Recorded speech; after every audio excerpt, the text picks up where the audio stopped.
নমস্কাৰ বন্ধুসকল, Mridul blog YouTube চেনেললৈ আপোনালোকক স্বাগতম। যোৱাকালি আবেলি আমি চাপানলা গৈছিলোঁ, মই আৰু মিণ্টু, ঘৰৰ ওচৰৰে ল'ৰা। আৰু আহোঁতে 7:30মান বাজিছিলে। তেতিয়া আমি ৰাস্তাতে আমাৰ ঘৰৰ পৰা আধা কিলোমিটাৰ মানে ঘৰ নাপাওঁতে আৰু আধা কিলোমিটাৰমান থাকোঁতেই তেতিয়া এডাল ৰাস্তাত গোৱালা সাপ দেখা পালোঁ। আৰু সাপডাল ৰাস্তাত যিহেতুকে পাৰ হ'বলৈ ধৰিছিলে, গাড়ী মটৰ বহুতো অহা যোৱা কৰাৰ কাৰণে হয়তো ৰাস্তাত কোনোবা হয়তো চেপি দিবও পাৰে। সেই বুলি ভাবিয়ে মানে আমি সাপডাল যোৱা ৰাতি ধৰিলোঁ আৰু আজি ৰাতিপুৱা গৈ পেলাই পাহাৰত এৰি থৈ আহিলোঁ। তো বলকচোন ভিডিঅ'টো চাওঁ। গোৱালা সাপ সচৰাচৰ ৰাতিয়েই বিচৰণ কৰে আৰু ৰাতিয়ে চিকাৰ কৰে। মানুহে কয় গৰুৰ গাখীৰ খাই। ইয়াৰ প্ৰধান আহাৰ হৈছে ভেকুলী আৰু সাপো খাই দিয়ে। কিন্তু বেলেগ তাতকৈ যদি সৰু চাইজৰ সাপ পায় তেনেহ'লে সি সাপকো নিজৰ চিকাৰ হিচাপে লৈ লয়। গতিকে ৰাতি এতিয়া আমি দেখা পালোঁ, এতিয়া ধৰাৰ চেষ্টা কৰিছোঁ। অন্য ফেটি সাপৰ নিচিনা এডাল ইমান খঙাল নহয়, কিন্তু বিষাক্তই। অন্য সাপৰ নিচিনা পটককৈ বাইট কৰি নিদিয়ে মানুহক বা যিকোনো বস্তুক। ই অলপ শান্ত প্ৰকৃতিৰ।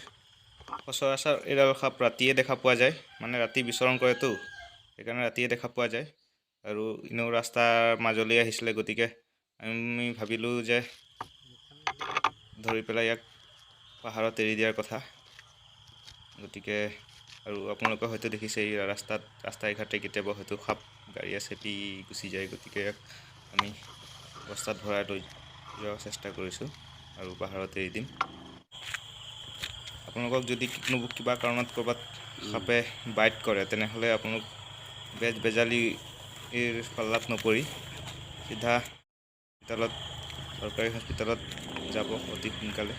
উঠি আহিছে। এতিয়া ডক্টৰে আপোনালোকক এণ্টিভেনম দি পেলাই বা যিকোনো বাইট কৰা লোকক এণ্টিভেনম দি ডক্টৰে চিকিৎসা কৰিব পাৰে। এক পেকিং কৰি ল'লোঁ। এতিয়া ৰাতি হ'ল, পাহাৰতো যাব নোৱাৰিম। কালি দিনত ৰাতিপুৱা সময়ত তাক নি পাহাৰত এৰি দিব লাগিব। এতিয়া বান্ধি কৰি লৈ ঘৰত থৈ দিব লাগিব ভালকৈ। আৰু এটা কথা কৈ থওঁ, আপোনালোকে সাপ ধৰাৰ চেষ্টা নকৰিব। এইটো কথা এতিয়াও কৈছোঁ আৰু আগৰ ভিডিঅ'টো কৈ থৈছিলোঁ। তো ৰাতি শেষ হৈ ৰাতিপুৱা হ'ল আৰু এতিয়া আমি আহিলোঁ পাহাৰলৈ। পাহাৰত সাপডাল এৰি দিবলৈ আহিছোঁ। মোৰ লগত আহিছে ৰঞ্জিত। পাহাৰৰ মাজত এতিয়া এৰি দিম।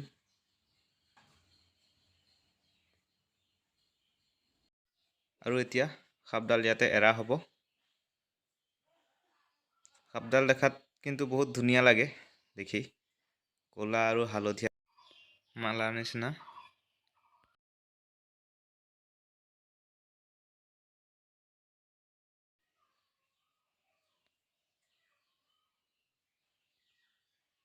এইডালেই হৈছে গোৱালা সাপ, আৰু হিন্দীত কয় অভিৰাজ, ইংৰাজীত বেণ্ডেড ক্ৰেইট, আৰু অসমীয়াতো গোৱালা সাপ বুলিয়ে কয়।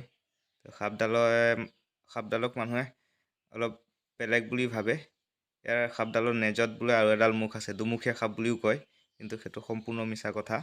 এডাল নেজডাল দেখুৱাই দিব পাৰিম মই আপোনালোকক এতিয়া। ইয়াত কোনো মুখ নাই বা কোনো কাঁইট নাই, এডাল নেজেই হয়, চাব পাৰিব। এইফালে কোনো কাৰণত কামুৰিব নোৱাৰে, মুখ এখনেই। আৰু শেষত সকলোলৈকে এটা অনুৰোধ, আপোনালোকে সাপ ধৰাৰ চেষ্টা নকৰিব। আৰু মোৰ চেনেলটো যদি ছাবস্ক্ৰাইব কৰা নাই তেনেহ'লে ছাবস্ক্ৰাইব কৰি দিব। ভাল লাগে যদি ভিডিঅ'টো চাই, তেনেহ'লে লাইক কৰিব, কমেণ্ট কৰিব, পাৰিলে বন্ধুবৰ্গৰ লগত শ্বেয়াৰ কৰি দিব। ধন্যবাদ। জয় আই অসম।